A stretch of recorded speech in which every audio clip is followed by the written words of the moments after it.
What's up, everybody? Welcome back to the Fantasy Files Podcast, the podcast that wastes hours of your life that you're never getting back. We are your co-hosts today, Spencer and Sam, with our friend Kyle Lee, to talk about showing versus telling in the writing and fantasy space. This is a debate that happens kind of mostly on Twitter, I would say. Yeah. And, people kind of debate whether showing is better or telling is better. If you don't know what that is, we will explain all of that, or rather Brandon Sanderson will, in just a moment. But before all of that, thank you for being here. If you would like to reach out to us or anything like that, all of our links are down in the description. We got Twitter, we got Discord, we got Patreon, where you can watch these episodes live as we record them if you would like to. Our Patreon is like $3 a month, and you get to hop in live for all of our author interviews or book discussions or whatever.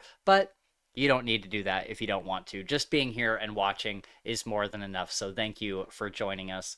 But yeah, all those are down in the description. With all that, let's get into it. We're going to talk about showing versus telling. Before I introduce everybody, I'm just going to play this thing by Brandon Sanderson, just so that people, if you're not aware of what showing versus telling means, I just want to get that explained off the bat, so that as we do kind of naturally glide into discussion about it, you have some sort of basis for it, so that you just kind of know what we're talking about if you don't.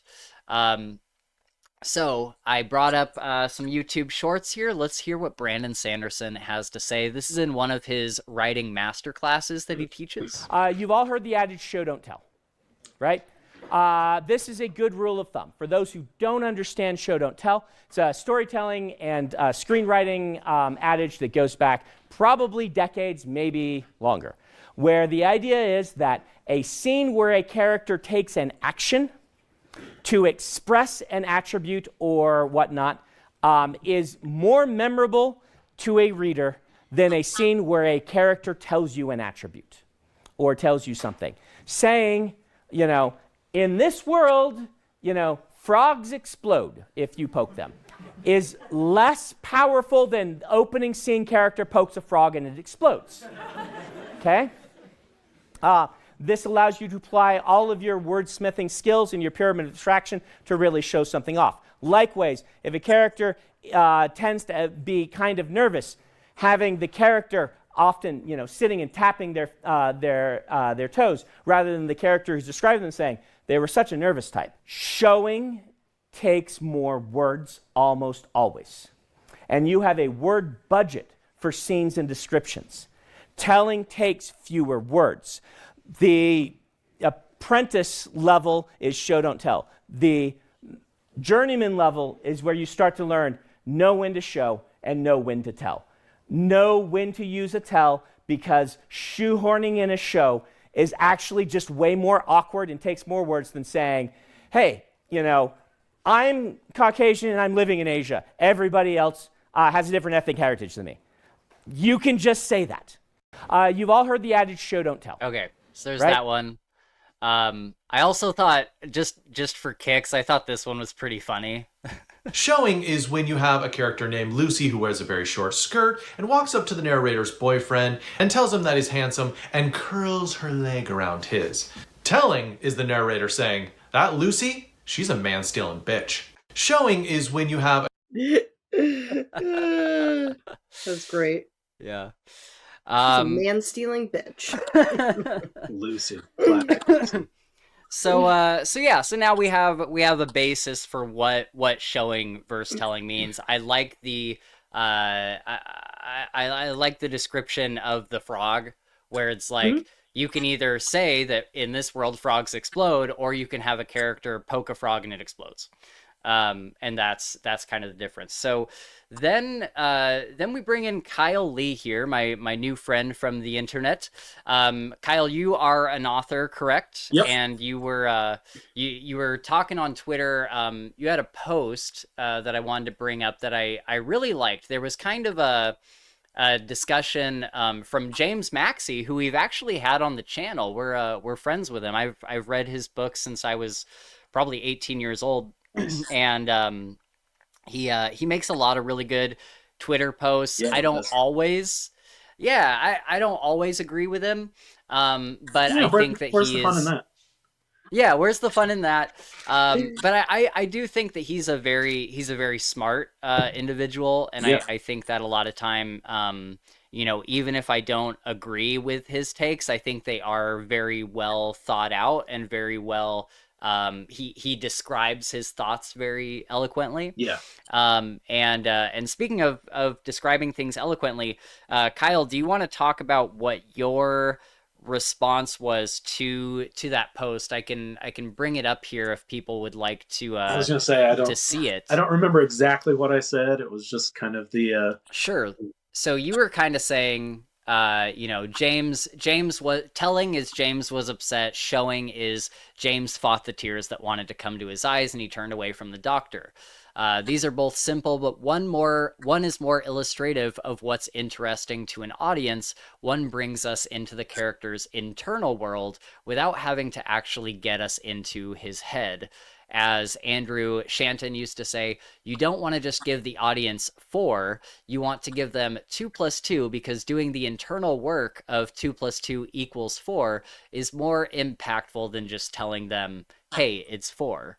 I really like this. Do you want to go into depth a little bit more about the math problem analogy you brought up here? Yeah, so Andrew Stanton is a movie director. He directed Finding Nemo, Wall-E, John Carter. So he worked at Pixar, and Pixar is like Pixar cares a lot about structure. Things work for a certain reason. They're not just, I don't know, maybe we'll create another masterpiece this time. It's like, no, you build it in a certain way and things work for a certain reason. And so I always liked hearing him say this, that you don't just tell the audience 4, you tell them 2 plus 2. And sure, you might think, well, you're just telling them 2 plus 2.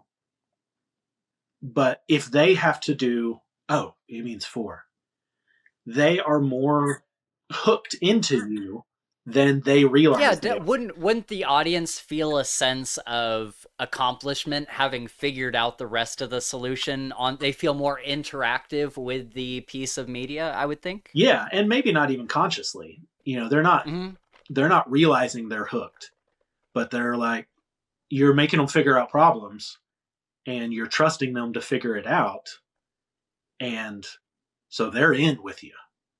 Yeah, and that's what you want as a story. You kill for that as a storyteller. And sometimes there are little things like this that you can do, that you can say, James has fought back tears. And instead of telling the audience James is upset, you tell them he's fighting back tears, and they're like, he's upset. That's that example's version of, they're like, it's 4. Right. Yeah, I really like that. And I think even beyond books, I think that, something like video games has this problem nowadays, where everything, when you're playing an adventure game, there's like yellow paint or, markers telling you where to go and how to do things.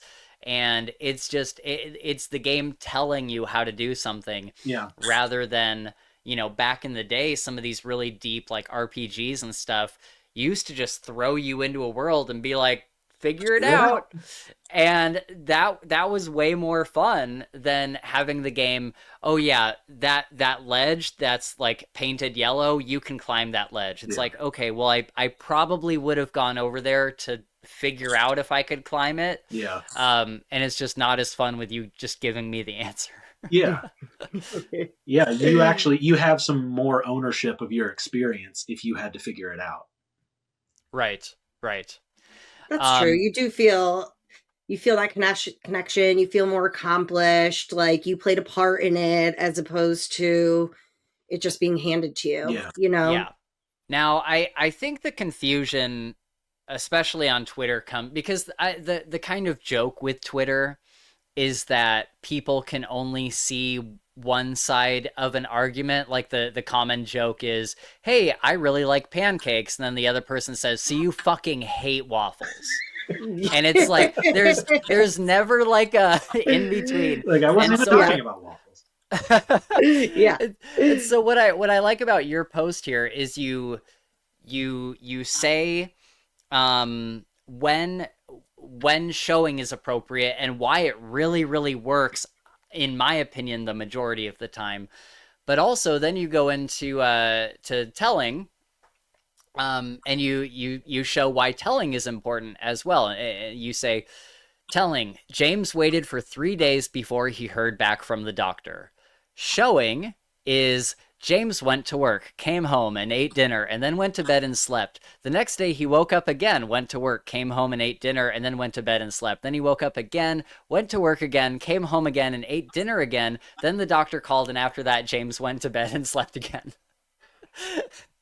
And I love this example. It's like, yeah, so this is when you would want to tell, right? Like, yes. I think in my notes, my example was Harry Potter. It's one of my favorite series. Yeah. And there's time skips in Harry Potter where there's a couple months where really interesting things are happening, and then there's just like a month or two where they're just going to classes and being kids.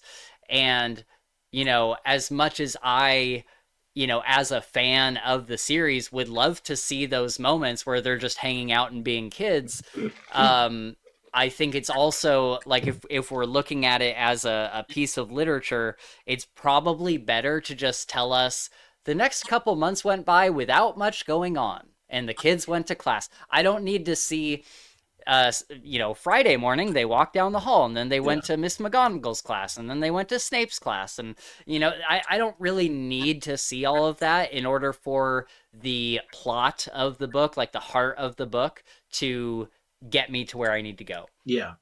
I agree. I have a book like that. Those dwarves books that I've told you about, where there's portions of it where they have to travel long distances. Like, you have a map, that like where they are and where they need to be are very far. And like one of their trips, like they'll give you like some of the things that'll happen. But I remember appreciating so much when they said at one part of the book that like they had to go to this really far away place. And I was like, is this going to be the next 300 pages? Like them trying to reach that destination? And the author basically says, yeah, so we went there and not much happened along the way. And then picked up like once they got there. And I remember appreciating that and being like, thank you for not making me slog through, this long journey that you felt you had to write about. And then you were maybe going to throw one or two things in that happened along the way, but had no consequence to the whole rest of the overall story. And I just remember being so happy. Don't even get me started on Wheel of Time. Oh my God. I mean, I think this series is notorious for it, right? Like they're like, and then they walked and they walked and Moraine told them what to do and they walked and they rode their horses. It's like, shut up and get me to the Palace of the Aes Sedai or whatever. Like, I DNF'd, I think it was book 4 that I DNF'd. And I DNF'd at a part where there was about 100 pages dedicated to one conversation that was happening in this like council room. And I was like, oh dear God, I want to shoot myself right now. I was like, I do not care. I do not care. Move on. Yeah, for sure. And sometimes as a storyteller, like you want to give the audience a sense of that this journey isn't short. Sure. Yeah. Mm-hmm. But there are ways to do that. Yeah. In little time jumps, in little, you can put in little things that happen.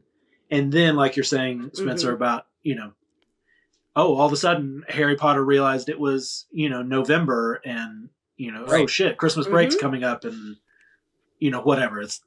You can add little things in there, little character moments or things that you don't have to describe every little bit to give the audience the sense that this was a really long journey. And, some authors will, like Tolkien would, Gimli and Legolas are running through this field and then he'll spend half a page telling you about the 3,000 year history of that field, and I'm like, oh my god, I don't give a shit. Get back to the story I care about. Yes. I don't need to know all this crap. It has no bearing on the story that you're telling me. Mm-hmm. But you know, I think that is a pitfall.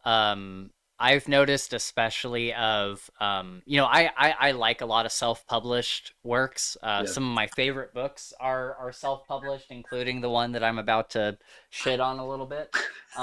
But We Break Immortals by Thomas Howard Riley. He's a very good friend of mine. And I absolutely champion his books. I think they're very, very, very good. However, and I told him to his face, I'm like, the one major problem that I have with this book is you're on this adventure that is described so incredibly well, and I felt like I was standing there with the characters while they're going on this big epic Lord of the Rings style adventure all across the globe. But then, you get to this city, and Thomas, and I think many I would say especially self-published authors, I feel like a lot of them kind of have this thing where they get really, really into their world building, and they get really into the history of this world that they've created. And I think that is a fantastic thing.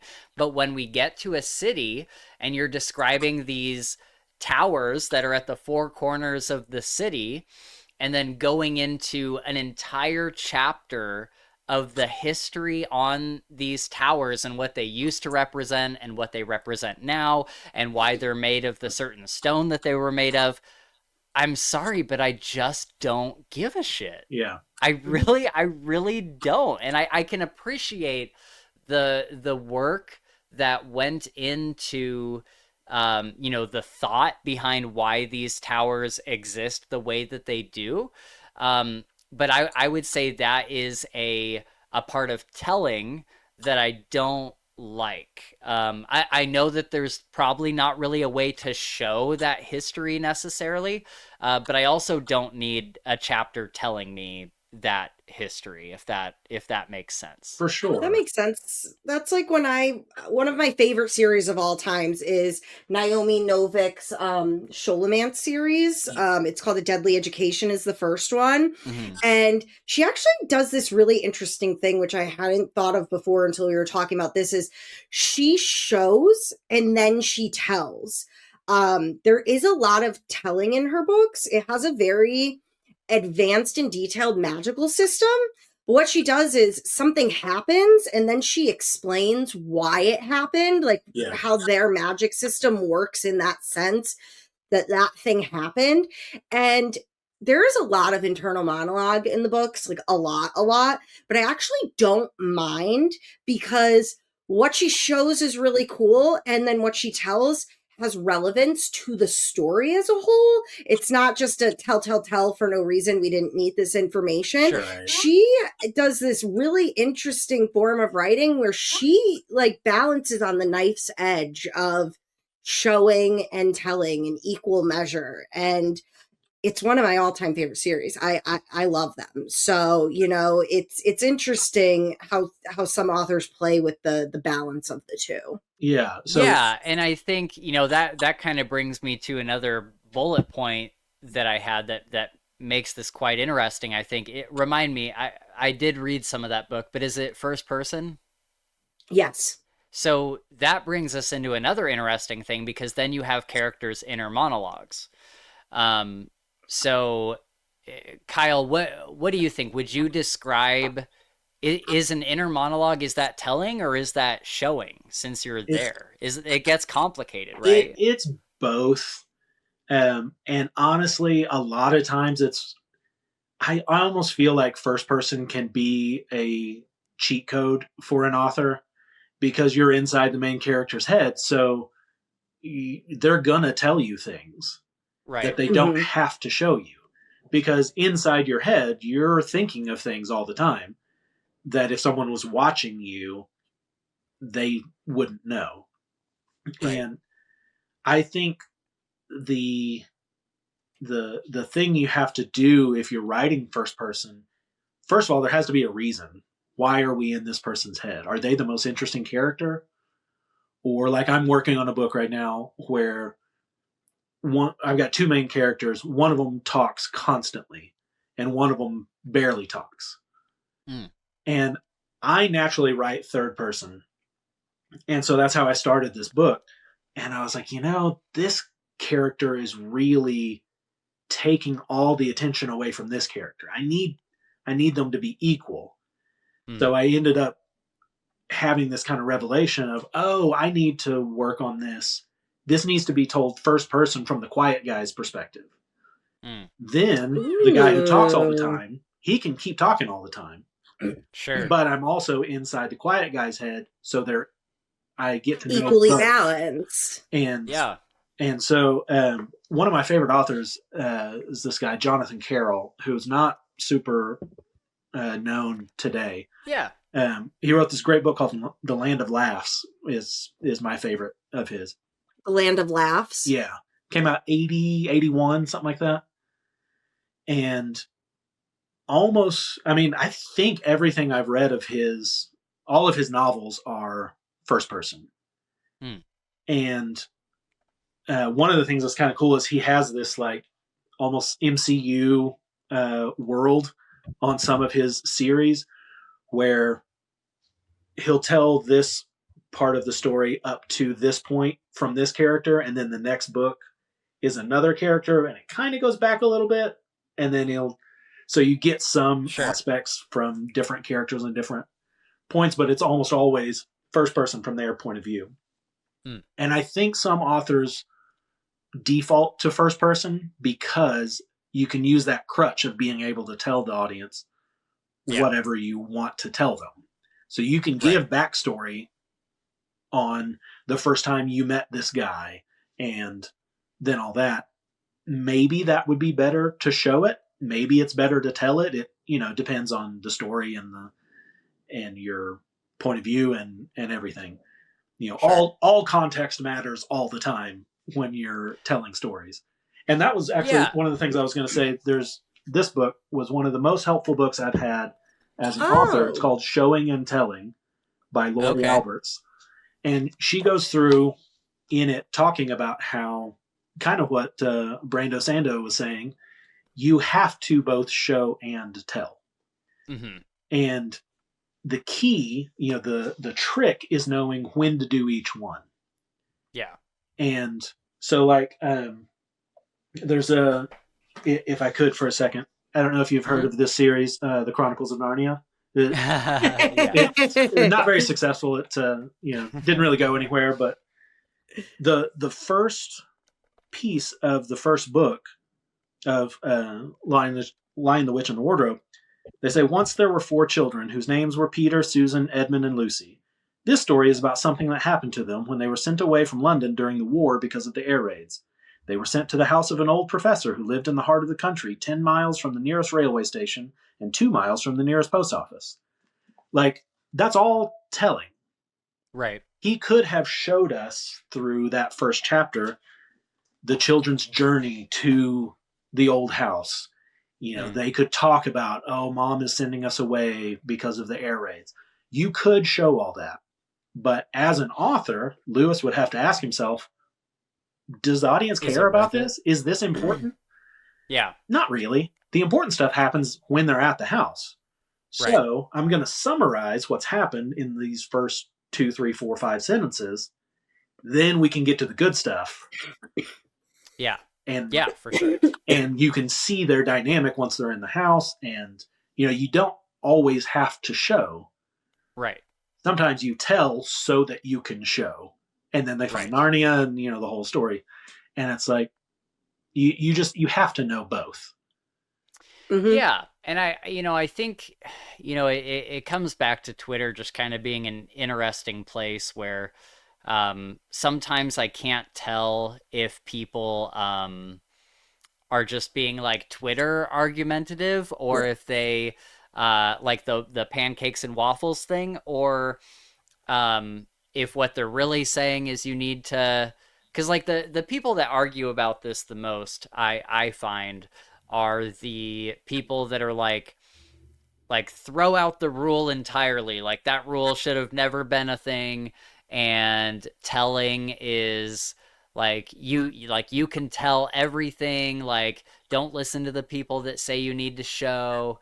And it's like, okay, well, there's got to be a balance, but also as a reader, the parts of books that I remember, the parts of any fantasy book that really clicks with me and sticks in my memory, and parts that make me tear up, parts that make me laugh, are always the parts that are shown rather than told. The telling, in my opinion, the telling should be used as a device to get you to where you're showing things. Yes. And that's kind of what you said about Narnia, is like the telling at the beginning of the book is getting you to the point where you are being shown Narnia. Yeah. And that's kind of how I think about it in my head, where it's like, yeah, sometimes you have to be told things, but I also think, I mean, I'm not an author, but for me as the reader, the most important parts of the book are being shown something. I think, because I think the parts of the book where I'm being told something, those aren't the parts that are making me like cry or laugh or anything. Those are just kind of the information in between the showing. I think that's a good way to say it, Spencer. Like it's information. Mm-hmm. And I think a lot of amateur writers, whether they consciously know it or not, they think it's just about conveying information to the reader. Sure. And it's not. It's about making your reader feel something and care about the characters and what's happening to them. And hopefully it's really interesting. Hopefully your story is interesting. But if I don't care about the characters, I don't care about your story. It's not just information. And maybe part of your story is, like with Narnia, the information is it's World War II or World War I, maybe, I forget. I think it was probably World War II at the time. They're leaving the city because of the war. Mm-hmm. Okay, we don't need to see that. You're right to tell us this part. Yeah.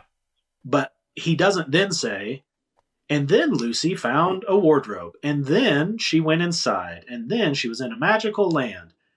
Because it's not about just giving us the information of the story. You can go read the Wikipedia plot summary to give you the story of Narnia. Sure, yeah. You can't feel it. You can't care what's happening to Lucy if you don't read the book. Right, yeah. Absolutely. And I think I have a note that kind of connects to this, where what I have written down here is some authors even say that showing takes much longer than telling, and telling is a more efficient use of the reader's time. And then I wrote, I'm sorry, ma'am, but we're reading books here. Obviously, there are extreme examples, but come on, I'm here for an author to manipulate my emotions and perception, not be given a dissertation. Yeah. I'm here for an experience rather than information, I guess. So one of the things, if some people know me for anything on Twitter, it is railing against doorstopper-sized books. Okay. That's my favorite. Yeah, interesting. So can't say I'm the same. and most fantasy fans are not. Most fantasy fans are like, if it's under 400 pages, I'm like, I don't need that kiddie bullshit. Yeah. And my favorite book, I don't know if either of you have ever read the Earthsea series by Ursula K. Le Guin. Oh, I've been meaning to. Oh, she is a genius. I know her name. I've read something by her. Well, whatever you read, it was brilliant. I can guarantee you that. She's like my author hero. But the first Earthsea book is like 180 pages, and it is an epic journey that spans the whole world, spans like a decade, and she does it in 180 pages. And I always tell other authors, I'm like, Ursula K. Le Guin needed about 55,000 words to write her fantasy epic masterpiece that's better than anything any of us will ever create. Sure. And so a lot of fantasy authors think, I need all of these words and all of this world building. And I'm like, go read Le Guin. She tells you that piece of world building in 1 sentence. Yeah. She gives you that history in 2 sentences. And you have all of this. But so like I'm the big champion of efficiency in storytelling. Sure. And sometimes, yeah, you need to show because it takes longer, and more efficient doesn't equal better. Right. Yeah, what's interesting is when you were talking about Narnia, is I was, for some reason in my head, comparing it to A Court of Thorns and Roses, of all books. But I was thinking about how where the story ends up versus where it starts. And if they had if she had just written it as, well, Feyre was a human living in the human lands, and she accidentally shot a wolf one day that turned out to be a fae, and that's why she is now in the Feyland. You know what I mean? It would be like, wait, what? Okay. I have no connection to this character. None. At that point, it almost feels like you're being told like a fable, like a Brothers Grimm kind of. Yeah. And so in that instance, you need her to do the whole telling in the beginning of where Feyre came from to then understand how she ends up and what the main plot of the book is. And it doesn't go on for very long, you know, it's like 2 or 3 chapters. But in that instance, it worked better for her to do all of that telling to build up to the main plot. Where Narnia, like you said, it's like, no, we didn't need like the train ride. We didn't need the ride to the house. Like, we just needed to know why they were at this house. Yeah. Nothing else really had much consequence well, I think, of what happens before. I think another really good example of this is Blood Over Brighthaven. I think it was my number 1 book last year. I still can't get over that. I loved it. It was fine, but like I when I was done, I was like, okay, like I never thought connected it was to anyone. I thought it was a masterclass in world building without doing like hardly any telling. There was a lot of showing, and it was also it's a very short book. It is, it's not a big series. It's a single like one-off book. And in the beginning, you have these characters that I guess you could call them like refugees, and they're running across this like flat, frozen expanse. And they're running to this city that is covered in like a bubble, and is like the very like opening chapter. And they're running across, and they're terrified, but you don't know what they're terrified of, and they're so scared, and they're running and running and running, and you're like, is someone chasing them? What's happening? And then all of a sudden, lightning comes down from the sky and obliterates like half of them. And like, they like die in the most like excruciatingly scary way, and only 2 of them end up making it to the city that has the magical shield over it.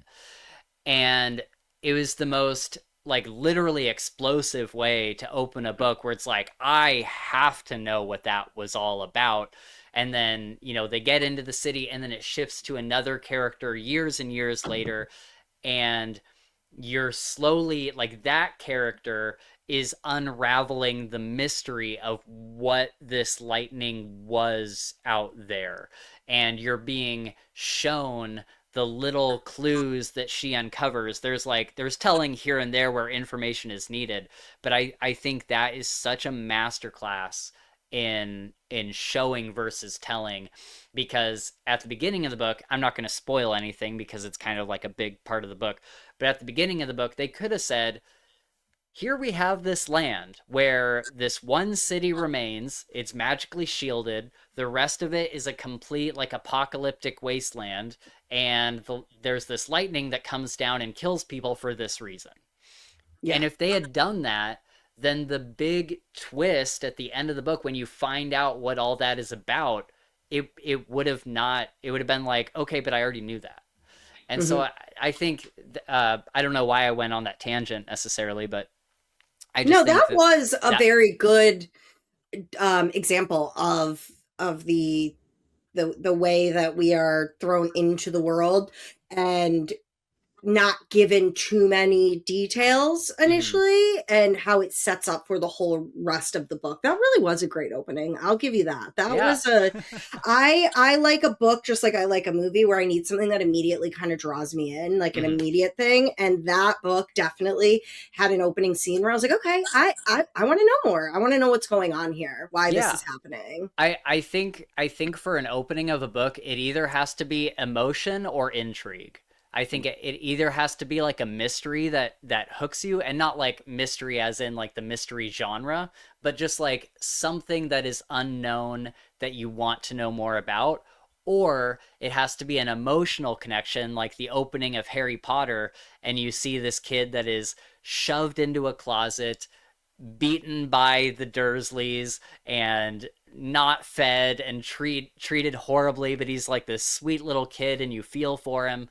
There's not, at least at the beginning of Harry Potter, there's not really a mystery that you're like hooked on, but you feel so bad for Harry Potter, and you want to see him be rescued or go on to better things or live a better life, and so you're there for the emotion of it.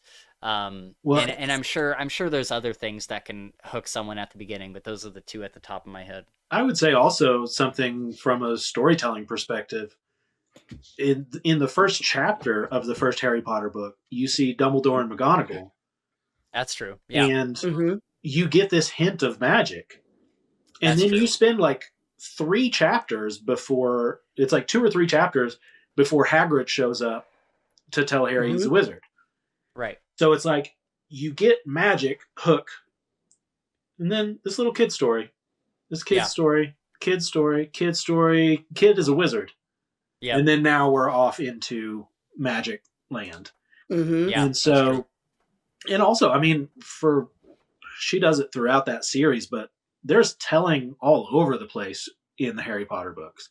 You know, she gives a lot of, history of the magic world and things like that through, sometimes through literally giving characters expositional things to say. And then sometimes just through the narrative voice. She tells you something. Sometimes through the narrative voice, but I think that was the other thing I was going to bring up about showing versus telling, is that I think that, in some of these debates that I see, people say, well, there has to be telling because there's dialogue. This is just my opinion. I don't think that dialogue is necessarily telling. I think that often dialogue is part of showing, where you're watching this conversation play out. Like I'm here to see the characters converse with each other and share a meal and talk about things. Correct me if I'm wrong, but I in my head, dialogue is part of showing. I think it's not inherently telling, and I think what can bother me, and this is why there's like one of the reasons you have, I'll just keep using Harry Potter. One of the reasons you have Ron, who has grown up in the magical world, and you've got Harry and Hermione, who didn't. Ron can constantly tell Harry and Hermione things about the world, about the history, about the whatever. So I'm okay with that kind of telling, because that's what those characters would be talking about. Harry and Hermione would be like, I don't know. What is happening? Why are they saying those things? Why are things like this? And Ron would be like, oh, right, you guys don't know that because you didn't grow up with it. Well, here you go. Sure. And it's like, is that telling? Yeah. Is it bad? No. It's natural to those characters. And so that's just part of, the characters telling each other about their world. Sure. I'm totally fine with that. And that's another example of why, you have to both show and tell. Yeah. And that's a great way to do it. And that's, it's another reason you see like heroes that the parents died. It's like, why are the parents always dying in it's so the character can go on the hero's journey without being pulled back those to home. ties. Yeah, and have a sense of freedom and you know, plausible not plausible Well, even in deniability, Harry Potter, they have Hermione like mind, erase her parents so that she can go off and do what she needs to get done, you know? Right, yeah. So Yeah. And what a crazy part. I've seen some YouTube videos in recent weeks where they're like, is Obliviate not an unforgivable curse? Like, how is Obliviate not an unforgivable curse? Like, that is a crazy spell. You know what's interesting? And I read the Manacled books, the fan fiction versions of Harry Potter as if Voldemort won. Yeah. And in it, Hermione is talking about how because it had been so long since she obliviated her parents, like there was no chance of her undoing it anymore. Yeah. And it's like permanent. Her parents will never remember her no matter what. And I remember being like, that's really sad. Yeah. But that's why you see in stories so often there's an outsider who comes into a world. And it's so that the author can tell the audience the story as the character learns the world. That's a really good point. Like, so that they're able to tell it in a plausible way as opposed to it being told for the reader. Right. It's like, no, well, this character needs to understand these things. That's really interesting. I never thought of it that way, Kyle. That's a really good way to put it. It's called the idiot rule. And it's there to make, like you're saying, Sam, it's there to make the audience not feel like the idiot for not understanding. Instead, there's a character in the story that is the idiot for not knowing. And in the Dresden Files, in Deadbeat, I think it's the 7th book. There for Jim Butcher in his 7th book, Deadbeat. The publisher had come to him and been like, hey, we have this new kind of book deal. Like all your books are going hardcover. We're going to have special editions, all this stuff. Like you're finally, kind of making the big bucks now. And the publisher told him, there's going to be a lot of people that are coming into this series for the first time and you're about to release Deadbeat. So you need to find a way if new people were to read Deadbeat, the 7th book in the series, they need to know what's going on. And so Jim Butcher introduced a character named Butters, who is just a normal mortal. He works at a morgue, and Harry needed to interact with him because of story reasons. And Butters kind of gets swept up into the adventure in Deadbeat. And throughout the whole book, Harry is answering questions that Butters has as a just normal vanilla mortal. Yeah. And so it was really interesting. Whenever I go back to that book, I'm like, oh yeah, this is kind of like a new jumping on point for new readers, because you have this character that is asking questions that we've all kind of known for the past 6 books because we've been along for the ride. But as someone coming into it for the first time, he is the idiot that comes in for Harry to give, kind of not exposition dump. They do it through creative dialogue, but, exposition to kind of catch everybody up. Yeah. And how did it work for you? Like, did you enjoy it, or as someone who had read the previous books, did you find it annoying? Because I have a series where they did that, and I remember being so annoyed, and I felt like it took up so much time in the book where I was like, we know all these things. We don't need you to give us detailed rehashings of everything that had happened prior. Like, so did you enjoy it, or did you find it monotonous? I think it's pretty seamless because it's baked into Butters' like character, it's like tailored almost for him exactly. And so it felt like a new interaction rather than something that's been rehashed a bunch of times. And up to that point in the series, it had never really been addressed exactly. Like, all this magic is happening all over Chicago. Why do normal people not see it?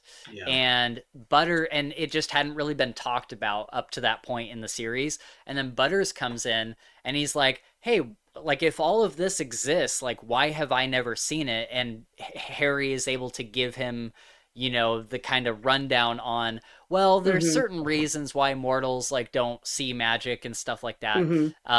And so that it was kind of new information mixed with kind of getting Butters up to speed on the supernatural. So I've never really found it super jarring.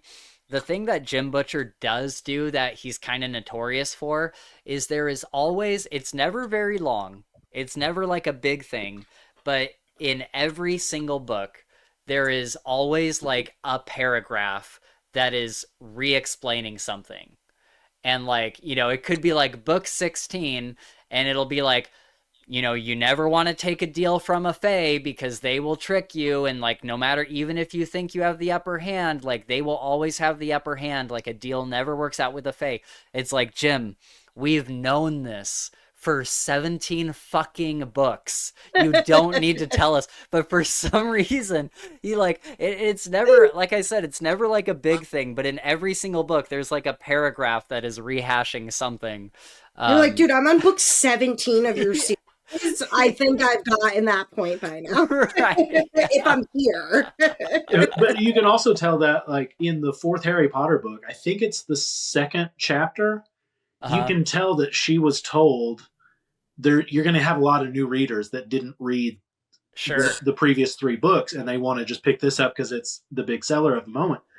Yeah. And so Harry is, like, writing a note to Sirius and thinking about everything that happened in the previous 3 books. Oh yeah, so it's like the whole second. It's the whole chapter.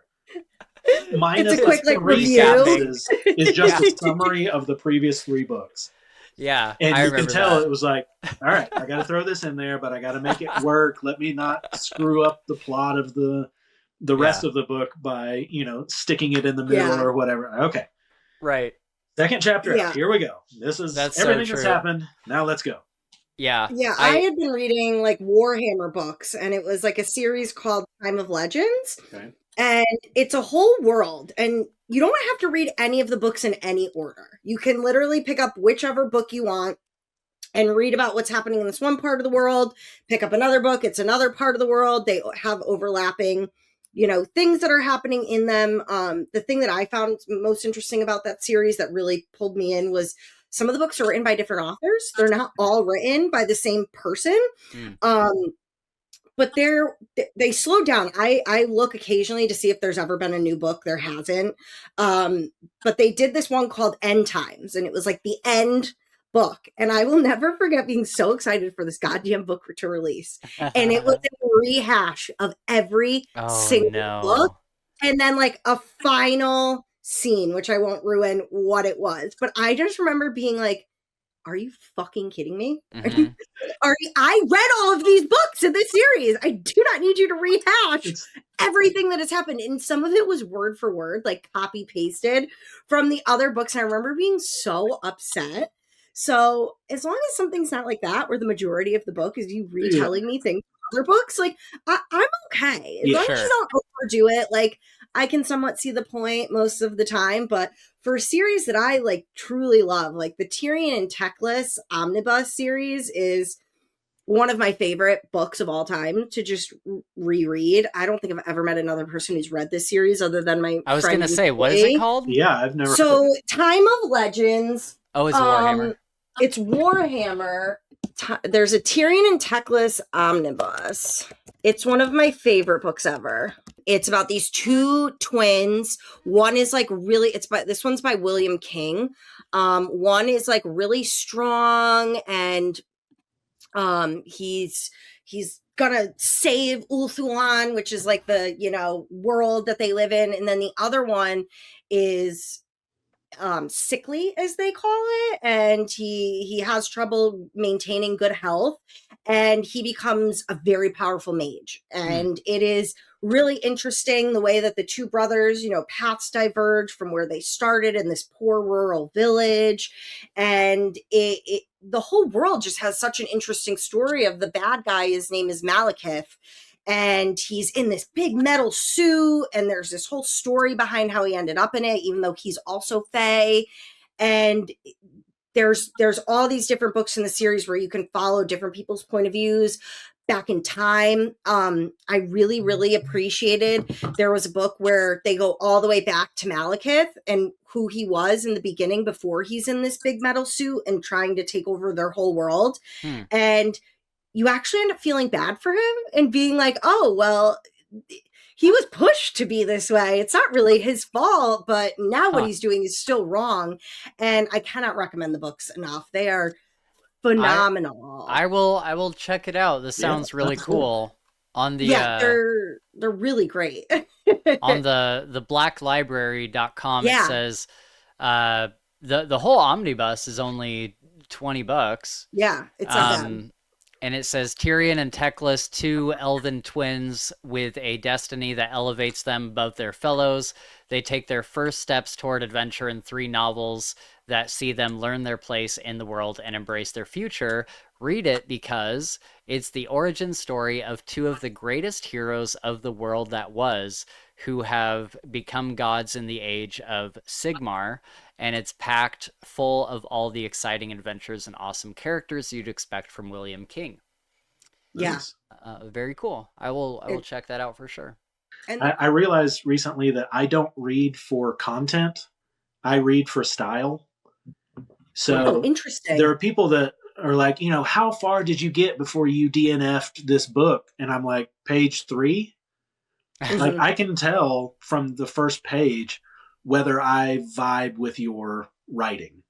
And so, like, when I was reading the Forgotten Realms books, I'm like, I love Erin's writing, but I don't know any of this that she's talking about. And so it's one of the few times that I'm like, I vibe with the author's style, but I actually DNF'd because of the content.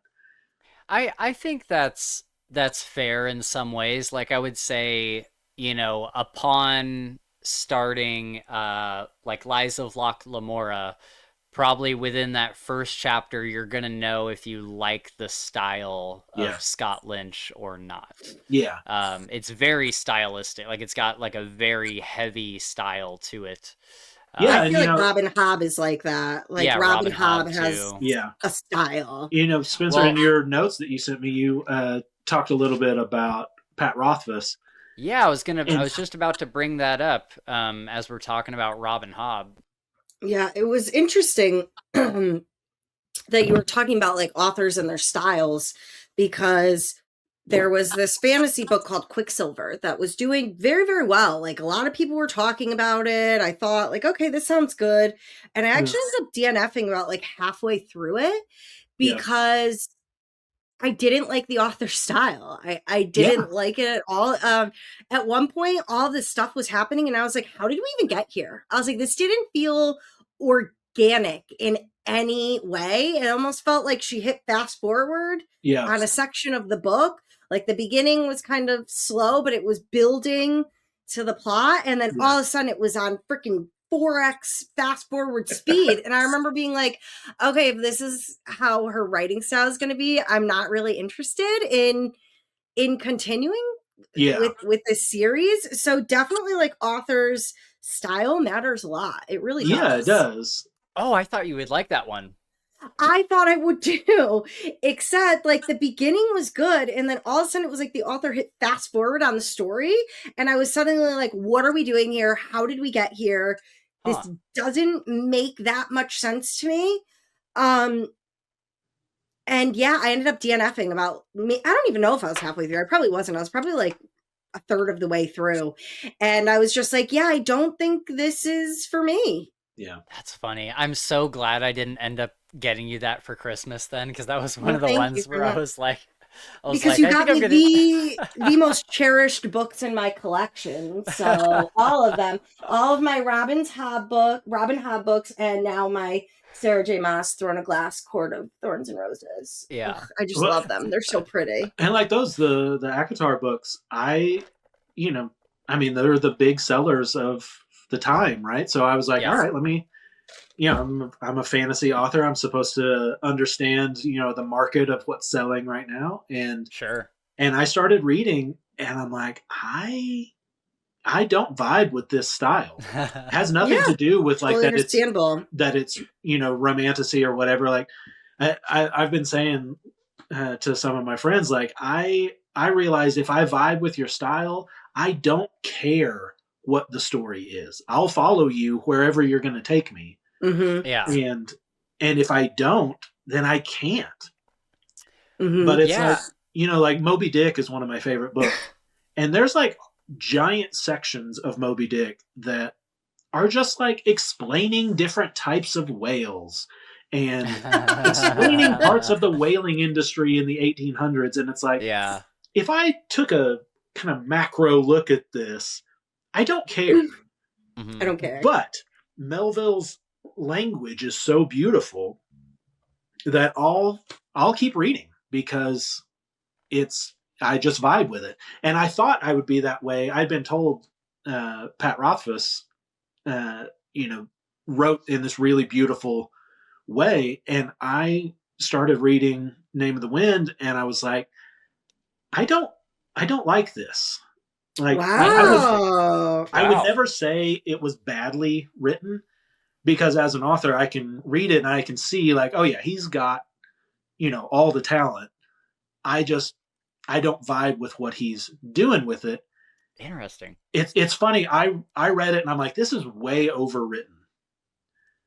And I can see how someone could see it that way. But then I'll go read Melville or Dickens or whatever, and like they are, you know, Shakespeare, you know, you could say is overwritten, and I'm like, whatever, man, I don't care. Take me wherever you want to go. Like, yeah, I'm with you. I think that's kind of how I feel about Patrick Rothfuss, and I think it's always funny.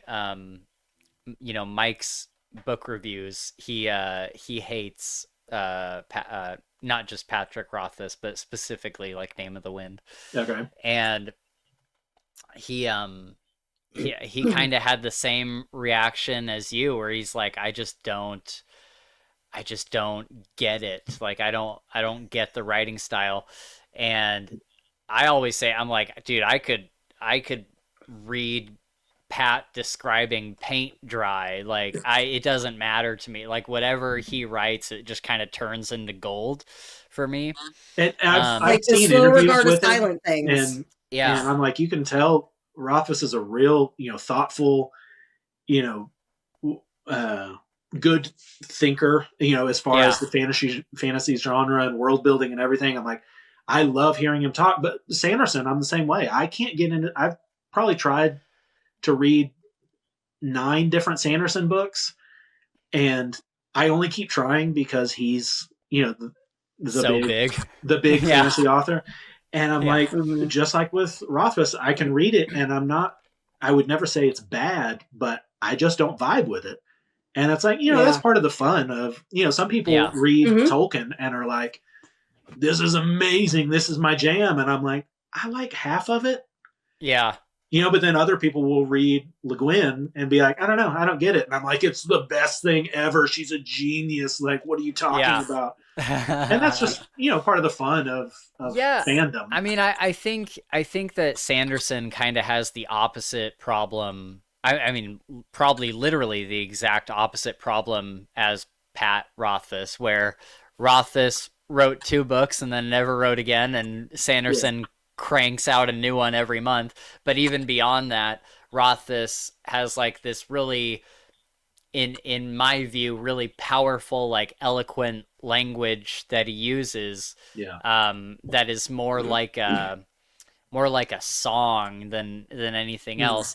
And then Brandon Sanderson's prose is extremely utilitarian.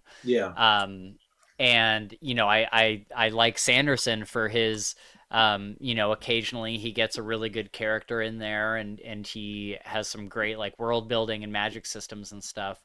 And so I appreciate them for different reasons. I wouldn't say I'm the biggest Sanderson fan, but with Rothfuss, you know, he you know, going back to showing versus telling, it's interesting because most of what Rothfuss is doing in Name of the Wind and Wise Man's Fear is, I would say, probably telling, because a lot of it is either inner monologue from Quoth, but literally present day Quoth is literally telling his story to someone who is writing it down.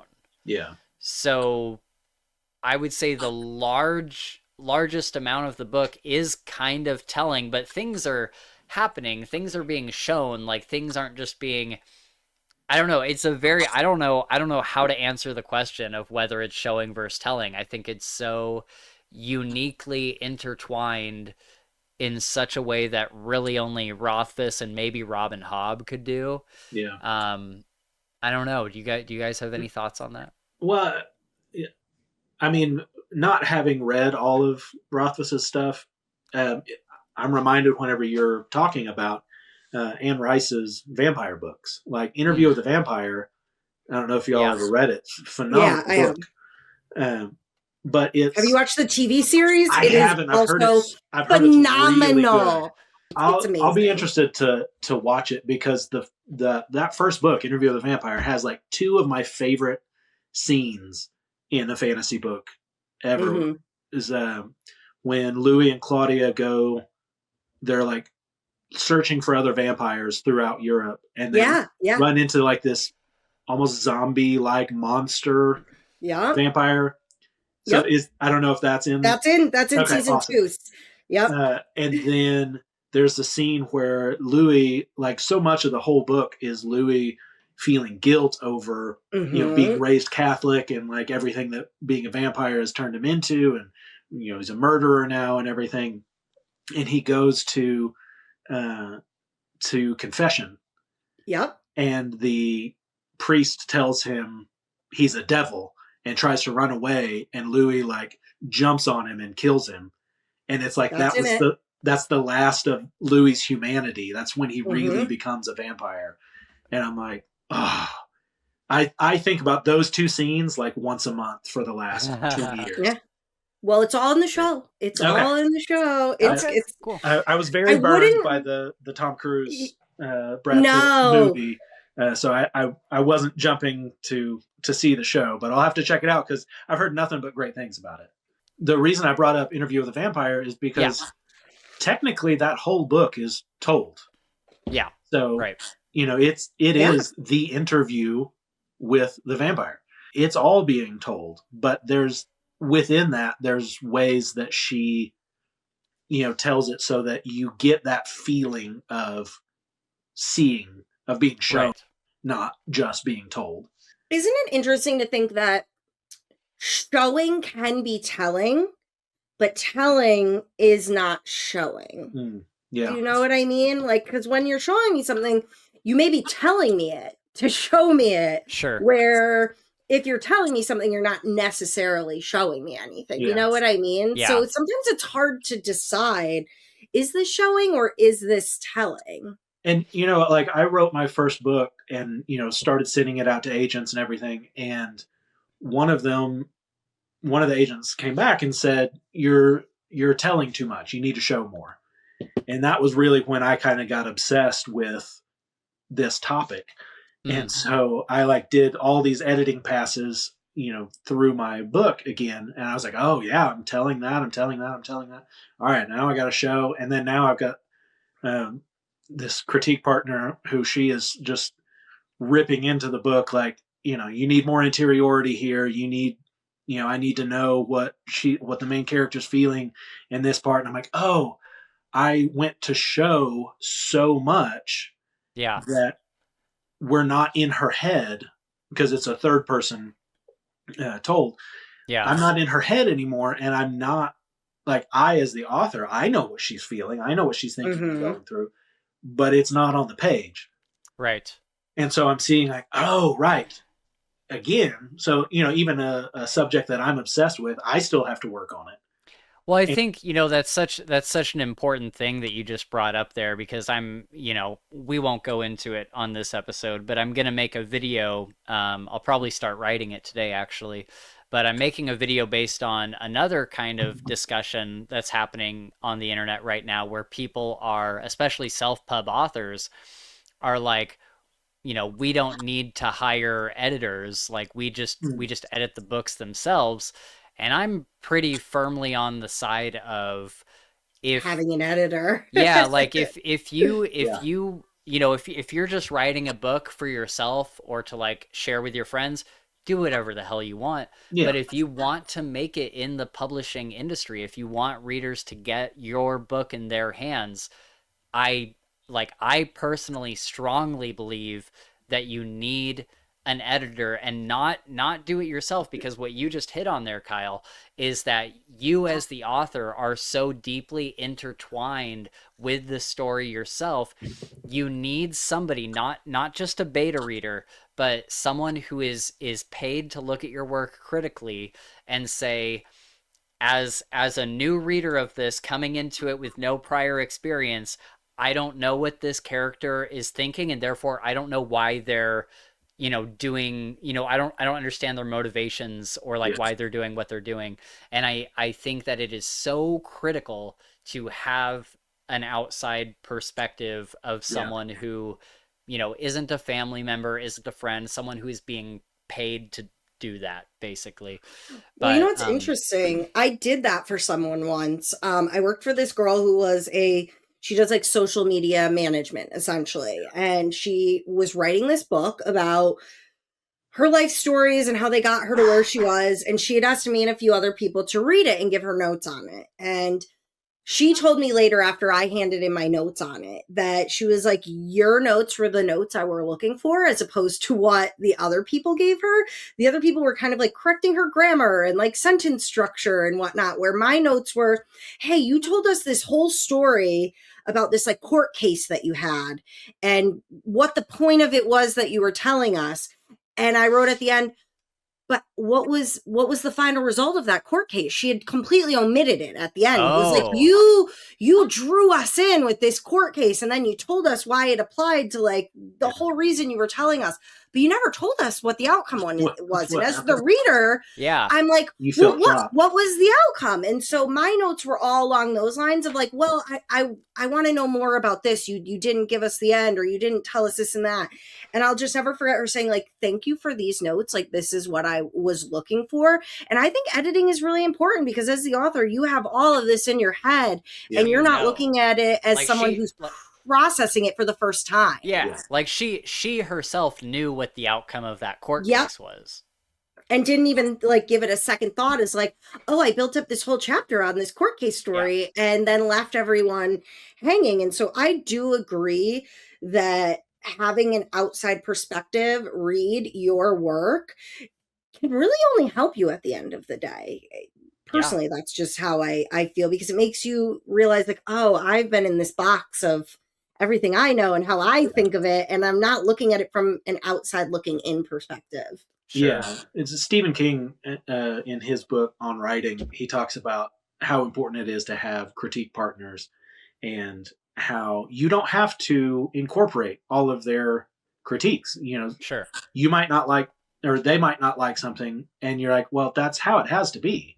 Or like a stylistic choice or whatever. Yeah, it could be could be like, hey, I really don't like this character, or I don't like, hey, you killed this character and I hated that. And it's like, sorry, that's tough shit. That's what's gonna happen. But sorry, Ned Stark. But I mean, like, that's a great example. People might not like that Ned Stark dies, but it's like that sets up that anyone can die. He's the closest thing to a main character that we have, and so every time somebody's in danger, it's danger.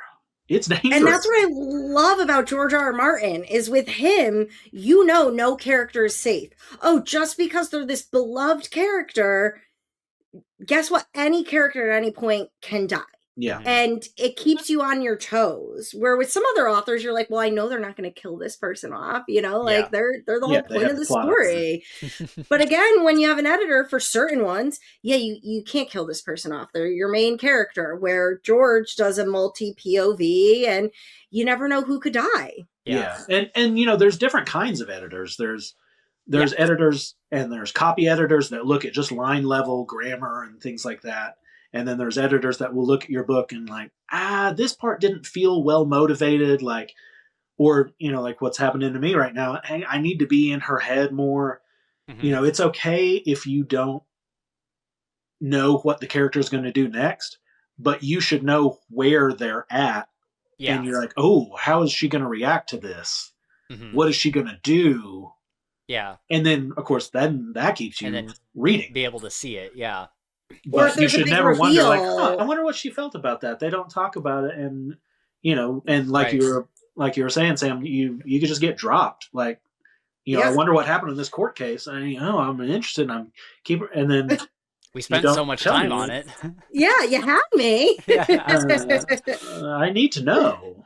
Okay, so let's go to my bullet point here, because I think I only have a couple left. But speaking of the strength of the few, I have the consequence of too much showing is scenes can become just as bloated as too much exposition, but in an overly dramatic way. Encounters between characters can become drawn out and, again, overly dramatic and exhaustive to the readers. What do you guys think about that? I mean, I think that's well said. It's, and of course, I think the theme of this episode has come back to balance. You have to do both. And yeah, I think if you show too much, you can end up exhausting the reader, because there's a way to show that brings the reader in, but if you're only showing, you can actually push the reader away. Mm-hmm. Yeah. And so, yeah, it's a delicate balance that you have to, a tightrope you have to walk as an author. Right. When do I show and when do I tell? Yeah, and exactly. When do I give interiority to this character and when do I not? And that's, again, why, first person can feel sometimes like an info dump, sometimes like a cheat code, but you're always in with that character. Well, yeah, there's times where I think, I'm a big champion of inner monologues. Dexter is my favorite show of all time, and I love all the inner monologues that Dexter does. I love the Dresden Files for that reason, because you get these just amazing inner monologues from Harry Dresden that are just some of the best writing. I mean, I have some of his inner monologue tattooed on my shoulder. And I really, really champion that. But there are times where I'm like, I've just been in this character's head for too long, and I really, really want to get through A Deadly Education by Naomi Novik, so that we can talk about it on the podcast and have a good time with it. And I'm sure it's a good book. But I'm just worried, though. I am a little worried, because I do love this series so much, and I am normally not someone who can handle that much internal monologue. Like, this book is a huge amount of internal monologue, right? Because I've DNF'd it. Well, soft DNF'd it like 3 times. I've tried 3 different times to read it, and each time I get a little bit further, and each time I'm like, dude, like, this girl, I just don't care about all of her thoughts regarding her classmates and magic, and I'm like, it's too much in her monologue. The thing gets less, but that's why the part that I love about the book is the way that she explains the magic systems in this series. You're like, that makes sense in my world. Like, I could understand. Like, I always look at magic as science we haven't figured out yet. Science we don't have an explanation for. Like, the way an airplane works, that's might as well be magic. Excuse me, to me. You know what I mean? Because I don't understand it, but I know it flies through the freaking air. Like, that and if you told somebody in the 1300s that we'd have flying machines, they would think it was a dragon or magic or something. But the way that she explains magic, I'm like, that makes sense in our world. Like, her reasoning and justifications and the way that this works because of this and that doesn't work because of this, or you have to do these extra steps to make this spell work, is so fascinating to me in a way that I have never read in any other series that I've read. A magic system that is so thoroughly and succinctly explained that I could believe it's possible in my world. Yes, there's a lot of internal monologue, and especially in the first book, you really are getting a lot of setting this scene for everything. It gets much more just magic centric later on fully. But yeah, I do worry about discussing it with you because I'm not gonna rip it apart or anything. There wasn't anything that I particularly disliked about it. I was just exhausted by being in her head. And I understand that. But I'm not like too worried because you've given like semi-positive reviews on other ones before that I was very anxious about. For sure. Let's wrap up our discussion on showing versus telling. Mm-hmm. I don't know if you guys have any examples in your head of like a great example of showing and like a great example of telling. If not, then we can just kind of riff off of the ones that I bring up here, because I think I have a great telling. Okay, I think Robin Hobb is a great teller. Okay. Because you're getting first point of view for Fitz. Yeah. And you're in his head at all times, and there's not always that much going on. You know, there's not that many big things to show, but the way she tells her story through Fitz's point of view, you can't help but be empathetic to his plight and struggle and hate the people that he's being put up against. And I would look at those books, at least the Farseers, as having a lot more telling than showing, but there's no point in time where I'm bored with what she's telling me. Yeah, interesting. I think yeah, I'd have to go back and look at some of them, because when I was actually going to bring them up as like a showing example, because one of my favorite scenes is when Fitz is he's being ignored by the king and by Shade, his mentor, and he's been told to do this thing that he refuses to do, and he's upset by it, and you know that he's upset, but there's this point where he goes to the king and he says, my job was to steal something from you, but I don't want to steal something from you because I'm loyal to you. And, you know, the king apologizes. He's like, you know, I'll never do this thing to you again. Like, I'll never test you in this way. And Fitz, right in front of him, grabs the knife off of his table and slides it up his sleeve. So the king sees him doing it. He's not doing anything like behind his back. And then he turns around and he goes to his mentor, who gave him he told him, he's like, you need to go steal something from him. And then he like goes to his mentor and just like sticks the knife in the mantle and turns away and leaves. And so much was shown, and it allows me as the reader to be like, just from those interactions, like, she didn't have to tell me like Fitz is really upset right now and like now he feels like vindicated or anything. Like, I got all of that from him, like staring the king dead in the eyes, sliding the knife up his sleeve, going up to his mentor's room, stabbing it into the fireplace mantle and looking at him and walking away. That told me, that showed me so much information that I was able to decipher for myself. But I mean, that's just one example. I guess, yeah, there is a lot of like telling in those books as well. But I always think of that scene when I think about showing. Oh, just that's like one of the best scenes. Such a master crafted scene. Is so good. So good. Yeah. But I think she's very good at telling in a way that doesn't feel like telling. And when she shows you, it's so impactful. But I think she does do a lot of telling. I think there is it's hard to say when it's a first person point of view. It is tough. It's hard to what's decipher. Showing and what's telling, because no matter what, even if they're showing me something, I'm still being told it by the first person character. So it's this balance of how well an author does it. And Robin Hobb is up there. She's at my top, only maybe even with Ken Follett. Ken Follett is another one of my all-time the way that man weaves the story is just fucking phenomenal. I need to read Ken Follett. I have not tried any of his stuff yet, but I think Fall of Giants is one of my number one series. Yeah.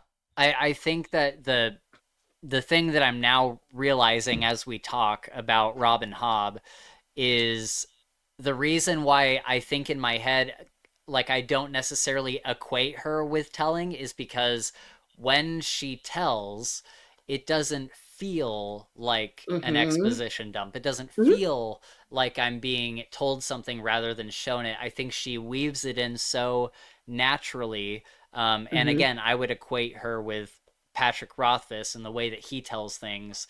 I never feel like I'm getting an exposition dump. I mean, even in Kingkiller Chronicles, like when he talks about, like the ancient like gods and the like the heroes of old, those are all very telly things. And that's the only thing my mind would go to when I think of telling for Patrick Rothfuss, where I'm kind of like, okay, let's get on with this. But Robin Hobb, I don't think I ever had a moment like that with her, and maybe that's just because the telling was so natural and felt so, unforced. I don't know. Any thoughts, Kyle? Sorry, we've been ranting. No, you're fine. Rant away. There's authors that can do it better, and like you were saying, Sam, there actually is a weird balance that you have to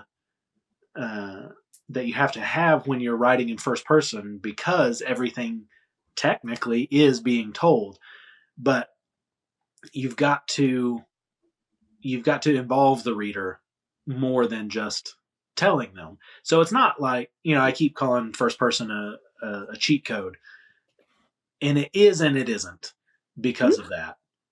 And again, going back to Jonathan Carroll, almost all of his stuff is first person, and just the simple way that he his sentence structure is very simple in kind of a Hemingway sort of way. There's no flowery language to it. So it reads very easily. It reads very simple. And so even whenever he is telling you things, it just rolls. You just roll with everything. And honestly, one of the great things about his work is you think you're reading a sort of low fantasy. There's some sort of magic in this world of these characters, but it's mostly the real world. And then, maybe 2/3 of the way through a lot of his books, you realize, oh, I'm actually reading a horror novel. And there's this great, like, kind of feeling of your stomach, either going up or going down, depending on how you feel it.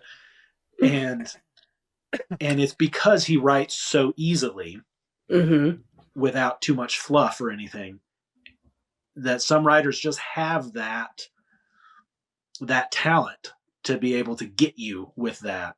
Yeah. And so whenever that thing hits in his books, even now, whenever I've kind of seen the formula of how so much of his stuff goes, you still feel, he's got this story, a short story called Mr. Fiddlehead, that's actually it's a story within a story of one of his books, but I first read it in a short story collection of his. And it's basically about a woman who, I can't remember if it's her sister or her best friend, their imaginary friend becomes real. And so it's a man, and he's like a big, tall guy, but he looks like a leprechaun, like with the red beard and everything, Irish accent. And so the woman who's being told, or is telling the story, she falls in love with this guy. Well, then you find out he tells her, I'm going to have to go because I was only manifesting in the real world because she really needed me. And so there's this like feeling that you get in your gut when you realize, oh, she's about to screw over her best friend or sister, or what, I think it was her sister. She's about to screw over her sister so that her sister's life falls apart so that she can stay with this guy that she loves. Huh. Mm-hmm. And so even in his short stories, you're like, coming along in this thing, and then there's that drop, and you're like, oh, this is a horror novel of this woman screwing over her sister. Yeah. Making sure her sister's life sucks so much that she can be with this guy she loves. Yeah. And so this, that mastery of that telling and showing you this whole story along the way allows him to give you those drops too. Yeah. And I haven't figured out, I've seen The Matrix as far as his structure goes, but I haven't figured out quite how he does that. Mm-hmm. And that's, I've been digging and trying to figure out, how does he do that? What are the secrets? And I haven't cracked that code yet. That's excellent.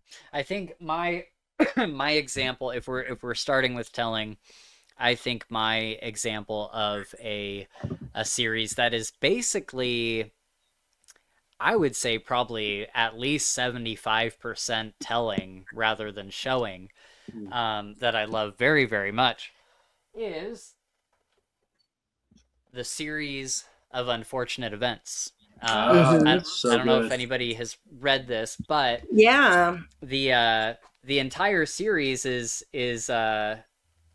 narrated by Lemony Snicket, who is the author, has made himself a character in the series. And he is telling the story from a first person view, but it's not the same as Quoth narrating it to his guy, even though it sounds similar.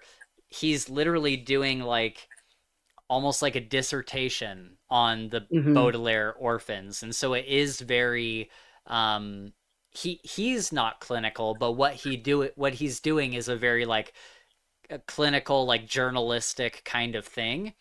And it's also it's really interesting series because you don't see many first person narratives that break the fourth wall. Yes. Like it breaks the fourth wall. He is telling you that story. He knows that you are the audience and I am telling you. Yes. Everywhere else it's like an internal monologue, but we're not having that fourth wall break. Right. And in Unfortunate Events he is. Yeah. Absolutely. And he uses that to for humor and for it's really brilliantly written. He uses it extremely well, and I even love when he uses like a really complicated word and then he says, in this case this word means, and it's not the exact like dictionary definition. It's like his own kind of like made up definition. And so I love that, and I think there is so much exposition in this story. Like so much of it is not just because it's first person, but it is literally telling rather than showing. But because of Lemony Snicket's humor, it makes it so natural and fun to read, and it doesn't feel like you're just getting a biography or something. It feels you're reading a Wikipedia article on the Baudelaires. Like, it doesn't feel like that at all. Exactly. So I think that's one of the best examples of telling that I have. Yeah, that's a great one, Spencer. And then going on to showing, to wrap us up here, I think, I've mentioned it before in this episode, but I think a great example of showing is really anything in the Gentleman Bastards series, Lies of Locke Lamora, Red Seas Under Red Skies, Republic of Thieves. I think all of those, they have their moments where there's a little bit of exposition, like in Red Seas Under Red Skies. They're in a new town, and the narrator is describing what this like casino tower is and how that impacts the rest of the city, and how it's like a major point of business and employment and everything for the city. Mm-hmm. But beyond that, after you get out of those little pockets of exposition, it is just Scott Lynch is relying on the fact that he has written these characters, like the characters themselves, he's written them so well that they can take center stage, and the reader will have enjoyment just watching them play in the sandbox.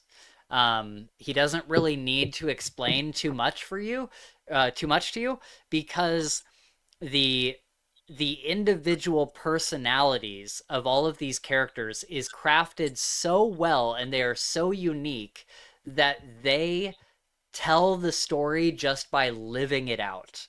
And I think that is kind of the ultimate example of showing rather than telling, because I don't really know how he does it, but somehow along the way you get all of the information that you need to get, but the heavy lifting of the narrative is being done by these characters that have larger than life personalities that are so weird and unique and quirky, and that just carries the story all the way to the finish line. Are you a fan, Kyle, of the Gentleman Bastards? I started Lies of Locke Lamora a couple of times, and I didn't finish, not because I wasn't vibing with it, but just life got in the way. Sure. And one of my best friends, that's like his favorite series, so I keep telling him I'm gonna go to it. But yeah, he's also a huge Sanderson fan, and I've told him, you recommended me all the Sanderson stuff, but yeah, I'm not. Yeah, this is yeah, I'd be interested to see what you think about it, because it's not quite the like Rothfuss prose where it's very like pretty and poetic, but his prose is very good. I would say maybe similar to like a Joe Abercrombie more than Rothfuss. And they're hilarious and fun, but also really serious and dark. Nice. So yeah.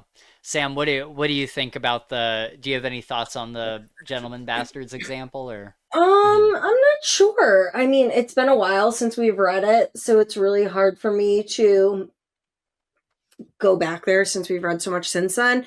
But no, I mean, it is a lot of showing. It's a lot of showing, but it's done very well. I don't think it's done in a way where you're like, okay, well, you're not telling me enough that I don't understand what you're showing me. So yeah, I would agree that that's a good example of showing versus telling. Mm-hmm. Yeah. Did you guys have any examples of books that you thought showed very well rather than told, like kind of the opposite of what we were just talking about with Honestly, you mentioned the Lemony Snicket in your notes, and so I didn't. I fully agreed, and I was like, all right, I'll let Spencer run with that, because I agree that's so brilliantly told, and like I said, I love the way he breaks the fourth wall and still, doesn't push us away, doesn't make it a thing of, you can use these literary devices and kind of screw things up. Yeah. But he does it in such a way that it consistently, brings us in. And like you're saying, it's sort of almost an essay, the way that he is writing it, or a dissertation. Yeah. But he's so entertaining with it. And those books are hilarious. And, they're if you go to the Barnes and Noble or whatever, like they're in the kids section. Yeah. But they are hilarious. And, again, Sam, if you haven't seen the TV version on Netflix. Oh, no, I have. I read it and I watched it. It's so good. And they really captured the book. Yeah, they do. The books. So that was, when you hit on that one, I was like, oh, that's a perfect. What about, do you have the opposite of that, like a good like showing example rather than telling? I was looking through some of my books. We moved recently, so I don't have all my books where I want them. And I honestly, I didn't have a good one.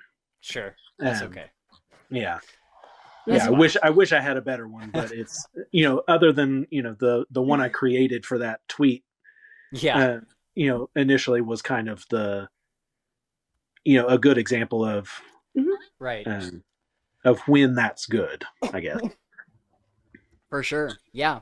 Well, yeah, I mean, so I guess kind of wrapping up here, that tweet that you mentioned there is how we met, and I was like, yeah, I want to talk to you a little bit more. Why don't you tell us about because I know that you're an author, right? Do you have books that you're trying to get out there that you want to talk about, or are they in the works?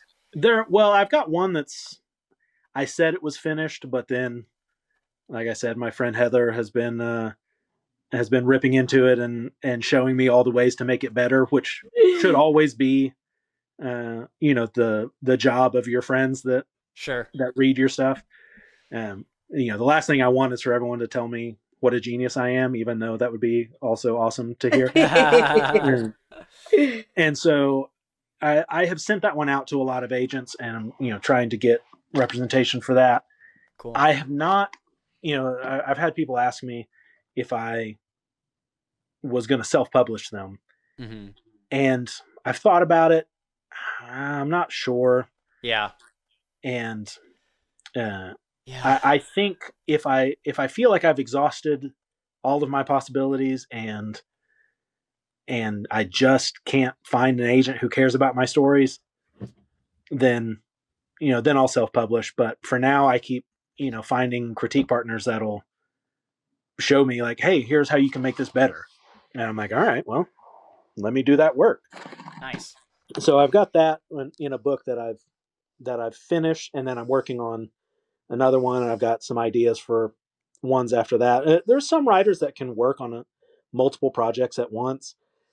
I have ideas, and then I'll write them down. Yeah. And be like, all right, when I'm done with what I'm working on, I'll have these 4 idea projects, and we'll see which one grabs hold of me as the next project. Right.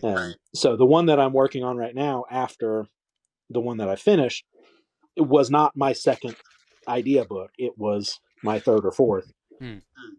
So you never know what's gonna grab you and go forward. Cool. Well, everybody, keep your eyes open for Kyle Lee, and when his book comes out, we'll put a little thing out about it. Yeah. And check him out when he's ready to publish. But yeah, thank you for follow me on Twitter or whatever. Follow you. I'm on all the socials. It's Kyle Lee Writer on everything, on Instagram, on TikTok, but the only thing I ever post on is Twitter. Okay, cool. Yeah, I'll make sure I link your Twitter down below.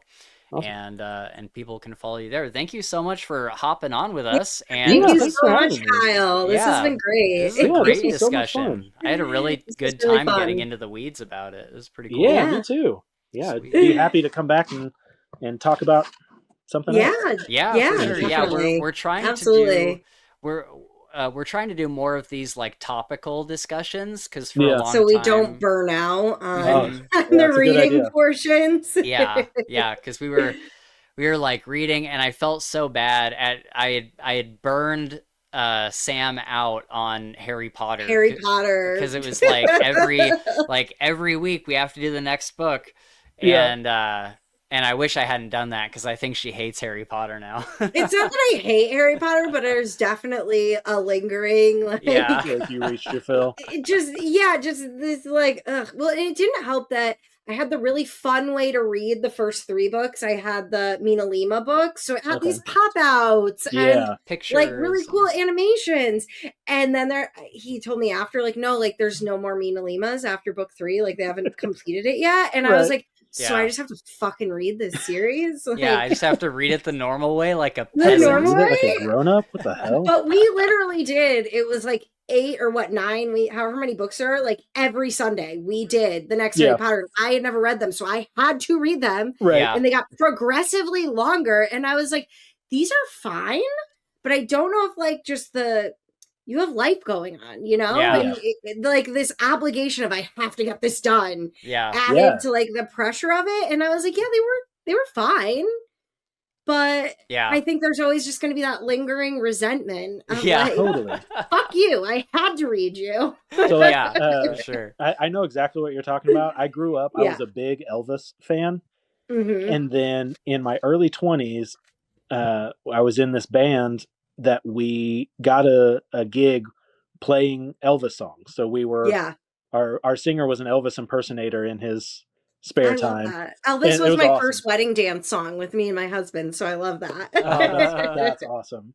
So, but for like 2 months, I had to learn all of these Elvis songs, and I'm just all I have time for. You know, I had work and everything, so like all I'm doing is learning all these Elvis songs, and that was like 20 years ago. I still don't listen to Elvis anymore. I was just burnt out so much that I, you know, when my kids were born, like I tried to show them some of the old music that I love, and I'm like, here's Elvis. No, I get it. Like, I'm not into this anymore. Not because I don't love the music, though. I'm just still burnt out. 20 years later. Just a little burnt out. I think it's fair. It's fair. Well, let's get out of here. Thank you so much for joining us, Kyle. We will definitely do more of these in the future. You know, sometimes we bring on people, and I feel like most people are usually great, but sometimes you never know, like, is this person going to be very conversational? Are they going to be able to express their thoughts clearly on a podcast? And you did excellently. Yeah. It was super thank fun. you. I'm glad you felt that way. I had a blast. This was awesome. Great.